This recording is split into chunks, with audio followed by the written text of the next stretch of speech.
नमस्कार बच्चों।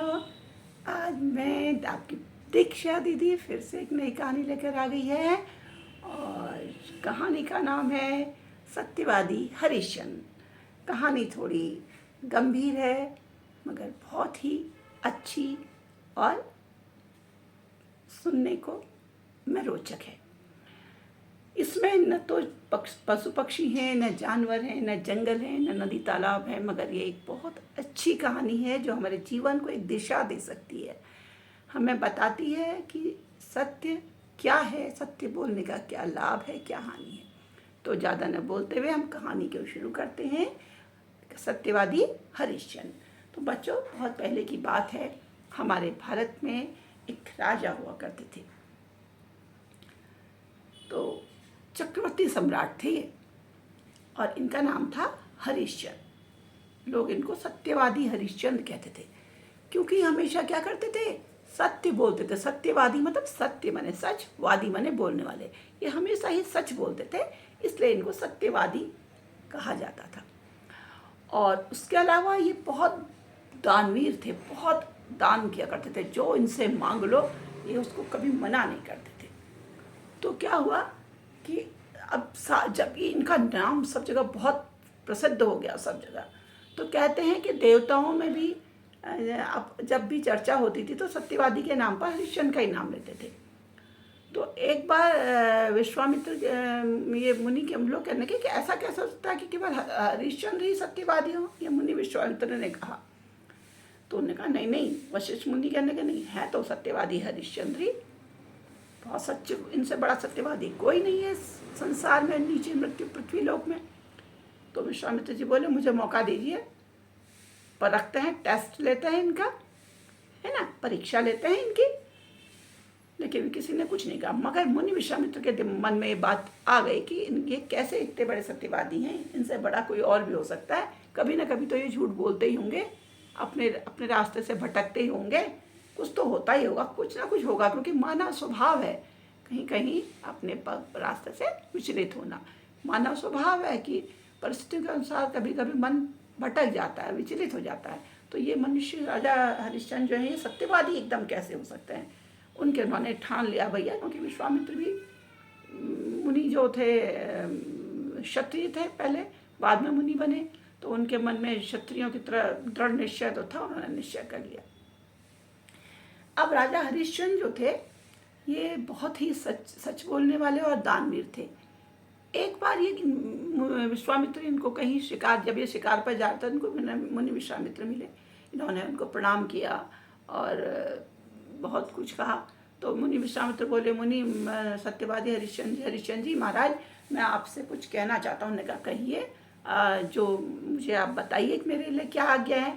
तो मुनि बोले, मैं एक बहुत बड़ा यज्ञ करने जा रहा हूँ, मुझे उसके लिए बहुत धन संपत्ति की आवश्यकता है। तो राजा हरिश्चंद्र बोले ठीक है, आप हम मेरे वहाँ आइए, राज्यसभा में आइए, आपको जो चाहिए, जितना चाहिए मुझसे कहिए, मैं आपको जरूर दूंगा, ये पक्का है। अब क्या हुआ, एक दिन ऐसे ही बात हो गई। सत्यवादी हरिश्चंद्र जी चले गए राजा अपने महल में, वो सोए हुए थे।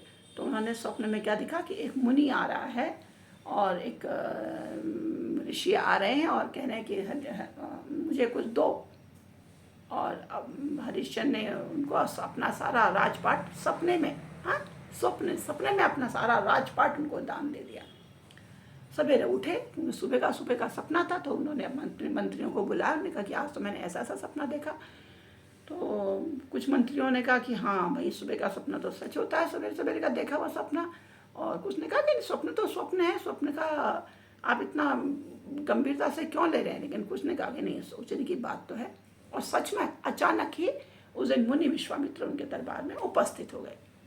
उनको देखा राजा ने, प्रणाम किया, आइए बैठिए, आसन दिया, सत्कार किया, सब कुछ किया, सम्मान किया उनका।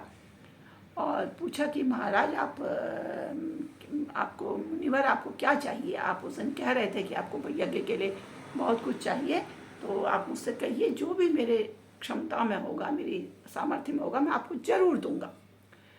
मुनि बोले, अरे राजन, तुम भूल गए, तुमने तो स्वप्न में मुझे अपना सारा राजकाज दे दिया, सारा राजकाज मुझे सौंप दिया है, पूरा राज्य मुझे दान में दे दिया और अब भी इस सिंहासन पे बैठे हो। अब ये राज्य तो मेरा है, अभी सिंहासन तुम्हारा कहाँ रहा। तो हरिश्चंद्र जी को और सारे मंत्रियों को एकदम से याद आया कि आज तो महाराज ने ऐसा स्वप्न देखा था। बोले हाँ मुनिवर, मैंने दिया तो था। तो बोले मुझे ही दिया था, मुझे यज्ञ के लिए पूरा राज्य चाहिए तुम्हारा, और उसकी सारी संपदा और उसका हर चीज चाहिए। तो बोले गुरुवर, आपने कहा है और मैं अपने वचन से फिर नहीं सकता, क्योंकि मैंने आपको देने का वचन दिया था। तो ये आज से सारा राजपाट आपका हुआ। और फिर विश्वामित्र बोले, अरे कैसे महाराज हो, कैसे राजा हो। जब किसी को ब्राह्मण को दान देते हैं तो उसके साथ दक्षिणा भी दी जाती है, केवल दान नहीं माना जाता। तो उन्होंने कहा कि आप आज्ञा दीजिए, मुझे क्या दक्षिणा देनी होगी, आपको क्या दक्षिणा दूँ। उन्होंने कहा मुझे 1100 स्वर्ण मुद्राएं दो, या 1100, 1100 स्वर्ण मुद्राएं। तो महाराज बोले ठीक है, अभी देता हूँ। कोषाध्यक्ष को बुला। उन्होंने कहा कोषाध्यक्ष जी, मुनिवर को 1100 स्वर्ण मुद्राएं को राजकोष से दे दो। मुनि जी एकदम हरिश्चंद्र जी महाराज, आप ये क्या कह रहे हैं। आपने अपना राज पूरा मुझे सौंप दिया है, अब इसका राजकोष भी मेरा हुआ, अब यहाँ की किसी भी चीज पर आपका कोई अधिकार नहीं है। तो बच्चों, मुनि के ऐसा कहते ही राजा हरिश्चंद्र अपनी गद्दी से सिंहासन से उठ खड़े हुए। बोले हाँ मुनिवर, क्या तो आप ठीक रहे हैं। तो आप मुझे कुछ समय दीजिए, जिससे मैं, आप मुझे कुछ महीने का समय दीजिए, जिससे मैं आपके लिए 1100 स्वर्ण मुद्राएं अर्जित कर सकूं और आपको आपका दक्षिणा दान के साथ के दे सकूं। मगर इस समय तो फिर मेरे पास नहीं होंगे, आपको मुझे समय तो देना ही पड़ेगा। उन्होंने कहा ठीक है, तुम समय ले लो, मुझे 1100 स्वर्ण मुद्राएं दे देना। तो बच्चों, अब ये तो उनकी परीक्षा ली जा रही थी। राजा हरिश्चंद्र को तो पता नहीं था उनका टेस्ट हो रहा है, उनकी परीक्षा हो रही है, मगर मुनिवर तो उनकी परीक्षा ले रहे थे कि कितने सत्यवादी हैं। सारा राजकाट तो मुनि ने ले लिया। अब दान के ऊपर दक्षिणा के लिए उनसे कहा 1100 स्वर्ण मुद्राएं ले आओ। अब राजा हरिश्चंद्र तैयार हो गए। उन्होंने उसी समय अपने साधारण से वस्त्र पहने, घर के जैसे एक आम आदमी पहनता है, सिंपल सरल सस्ते हल्के कपड़े, और अपनी रानी को भी वैसे ही कपड़े पहनाए, अपने पुत्र को भी, उनका एक पुत्र था राहुल, तो पुत्र को भी उन्होंने वैसे ही कपड़े पहनाए और अपना भी सामान्य से कपड़े, सामान्य नागरिक की तरह निकल करके अब वो काशी को हो गए। काशी क्यों गए अब बताओ। क्योंकि राजा तो जो तो चक्रवर्ती सम्राट थे, पूरे विश्व में उनका ही साम्राज्य था। तो जब उन्होंने अपना सारा साम्राज्य दे दिया तो वो कहाँ जाते और कहाँ से वो 1100 स्वर्ण मुद्राओं की व्यवस्था करते। तो बच्चों, कहा जाता है कि काशी एक ऐसी नगरी थी जो कि श्री शंकर भगवान के त्रिशूल पर टिकी हुई थी। उसका इस पृथ्वी से कोई संपर्क नहीं था। तो काशी पूरी पृथ्वी से अलग मानी जाती थी, शंकर की नगरी मानी जाती थी, शिव शंकर की। इसलिए वो काशी गए। उन्होंने कहा ये इस मेरे राज्य में नहीं है, इस पर किसी का राज्य नहीं हो सकता, ये एकदम स्वतंत्र है, इसलिए मैं यहाँ जाता हूँ। और वो काशी चले गए। वहाँ जाके बच्चों, उन्होंने एक शमशान घाट में अब अपनी बोली लगाई है। अब उनको अपने वो क्या करते, अर्जेंट कहाँ से करते, को काम भी मिलना।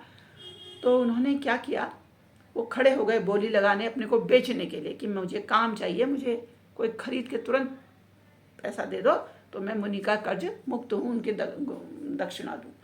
तो उन्होंने पहले अपनी बोली लगाई। तो उनको एक जो शमशान घाट में होते हैं ना डोम, जो शमशान घाट की रक्षा करते हैं, देखभाल करते हैं, वहाँ पर जो शव आते हैं उनको, उनके दाह संस्कार की व्यवस्था करते हैं, उसने उनको खरीदा 700 रुपये में, 700 स्वर्ण मुद्राओं में। और उनको ये उनसे कहा कि अब मैंने जो तुमको खरीद लिया है तो तुमको मेरे वहाँ काम करना पड़ेगा। और ये काम ये होगा कि जो जो अपने दाह क्रिया के लिए या शमशान में जो जो शव लेकर आएंगे उनसे कर लेना होगा शमशान का, ठीक है। तो तब आपको मैं इसलिए नियुक्त कर रहा हूँ। उन्होंने कहा कि महाराज ने कहा कि ठीक है। अब वो उनके नौकर हो गए। देखो, एक महाराज, चक्रवर्ती सम्राट, एक शमशान में कार्य करने वाले, शमशान की देख रेख करने वाले डोम का नौकर हो गया। अब बची रानी। तो रानी और एक अपने पुत्र को उन्होंने एक नगर सेठ को 500 स्वर्ण मुद्राओं में, 400 स्वर्ण मुद्राओं में बेच दिया। अब कहाँ रानी, महारानी, चक्रवर्ती सम्राट हरिश्चंद्र की रानी, जिसको तो फूल भी नहीं तो अपने हाथ से उठाना पड़ता था, जो पानी का गिलास भी अपने हाथ से नहीं उठाती थी, वो राजकुमार जिसको कुछ भी अपने हाथ से नहीं करना पड़ता था, वो साधारण वस्त्रों में किसी के घर में बिक गए नौकरी करने के लिए।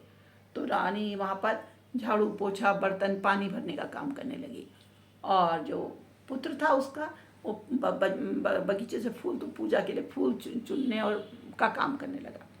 तो दोनों को वहाँ नौकरी मिल गई। इस तरह 1100 स्वर्ण मुद्राओं का, 700 और 400 स्वर्ण मुद्राओं, 1100 स्वर्ण मुद्राओं का इंतजाम करने के बाद उन्होंने ये मुनि गुरु विश्वामित्र को सौंप दिया।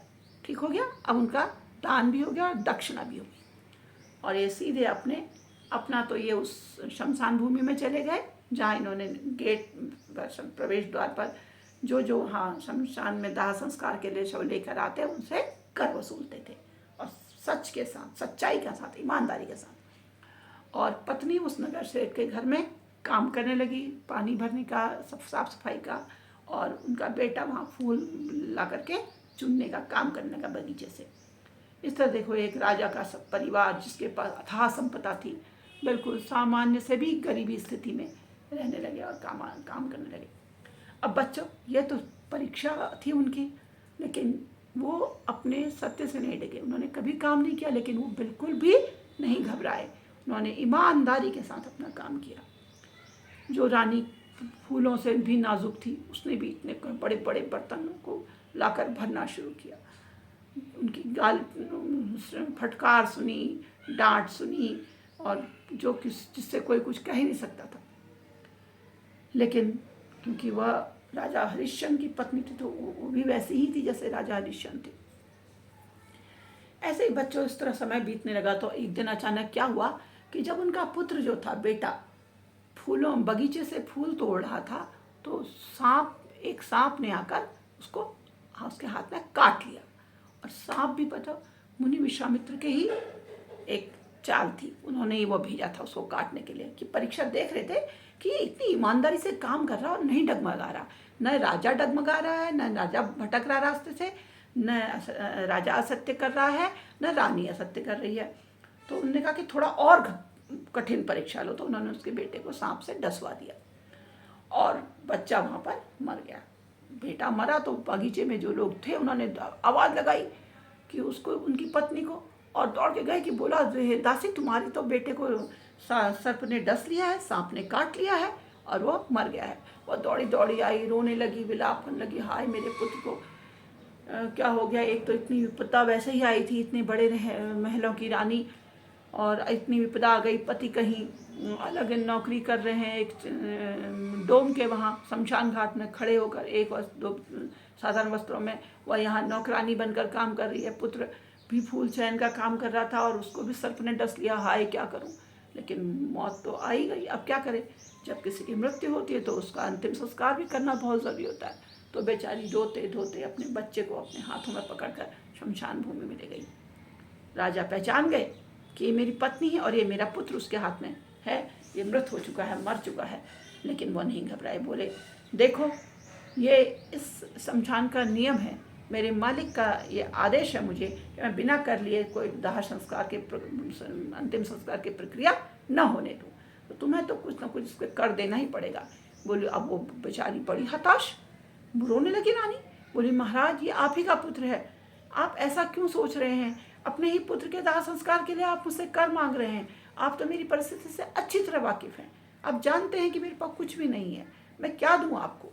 मेरे पास तो कुछ भी नहीं है।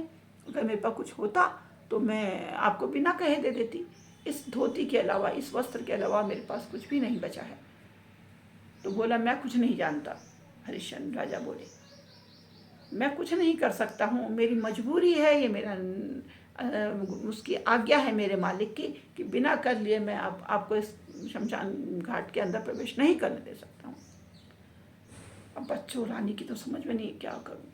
तो बोले, अगर तुम्हारे पास कुछ भी नहीं है तो तुम अपनी साड़ी का आंचल ही फाड़ कर मुझे कर के रूप में दे सकते हो, मगर कर तो देना ही पड़ेगा। रानी क्या करती, एक ही साड़ी बची थी, उसका बेचारी ने वो आंचल रोते रोते उसने बच्चे को ज़मीन में रखा और उसके आंचल को चीर दिया और उसको कर के रूप में दिया, और उन्होंने उसको शमशान भूमि में ले जाने की जाती। जैसे ही उसके अंतिम संस्कार की क्रिया होने लगी, अचानक विश्वामित्र मुनि प्रकट हो गए। आसमान से देवताओं ने फूलों की वर्षा कर दी। बोले महाराज विश्वामित्र जी बोले, हे सत्यवादी हरिश्चंद्र, तुम सचमुच सत्यवादी हो। मैं तुम्हारी इतनी कठिन से कठिन परीक्षा ले रहा था, लेकिन तुम तो अब सत्य के मार्ग से हटे ही नहीं। सारे देवता कह रहे थे कि संसार में केवल तुम ही ऐसे व्यक्ति हो जो हम सबसे बड़े सत्यवादी हो, मगर मैं नहीं माना। मैंने कहा ऐसा कैसे हो सकता है, और इसलिए मैंने तुम्हारी परीक्षा लेने की सोची और तुम्हें इतनी परेशानियों में डाला, इतने कठिन कठिन परेशानियों में तुम्हें डाला, और तुम बिल्कुल भी नहीं घबराए। तुमने सत्य का पालन किया। अपने बच्चे की मृत्यु को भी देख बार तुमने एक पल भी अपने उस से नहीं डिगे। तो मैं तो तुम्हारा दास हो गया हूँ, तुम्हारा कायल हो गया हूँ, और आज सारा संपदा जो राज्य जो तुमने मुझे दिया था वो मैं तुम्हें पूरी ही लौटा रहा हूँ, क्योंकि वो तो एक परीक्षा थी। मुझे तुम्हारे राज्य की कोई इच्छा नहीं है, मुझे उसके दान की कोई इच्छा नहीं है, और तुम जाओ अपने राज्य को ऐसे ही चलाओ जिस तरह से इतना यश तुमने मिला है।